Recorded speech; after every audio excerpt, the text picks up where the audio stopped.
யாரெல்லாம் நம்மோடு இருப்பார்கள் விலகுவார்கள் என்று காலம் முடிவு செய்வதில்லை. அவரவர்களின் வார்த்தையும் நடத்தையும் தான் முடிவு செய்கிறது.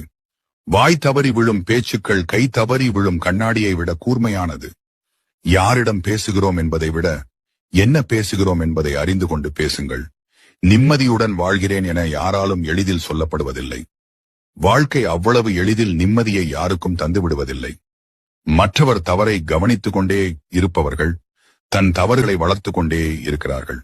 பணம் இருந்தால் நீங்கள் உயர்ந்தவன், குணம் இருந்தால் நீங்கள் குப்பை, நடித்தால் நீங்கள் நல்லவன், உண்மை பேசினால் பைத்தியக்காரன், அன்பு காட்டினால் ஏமாளி, எடுத்துச் சொன்னால் கோமாளி, தன்னுடைய செயலும் தன்னுடைய வார்த்தைகளும் மட்டும்தான் சரி என்று வாதாடுபவர்கள் மத்தியில் அமைதி மட்டும் உங்கள் ஆயுதமாக வைத்துக் கொள்ளுங்கள். அவர்களுக்கு புரிய வைக்க வரும் காலம் ஒன்று உள்ளது. யாரும் உங்கள் கண்ணீரை பார்ப்பதில்லை. யாரும் உங்கள் கவலைகளை பார்ப்பதில்லை.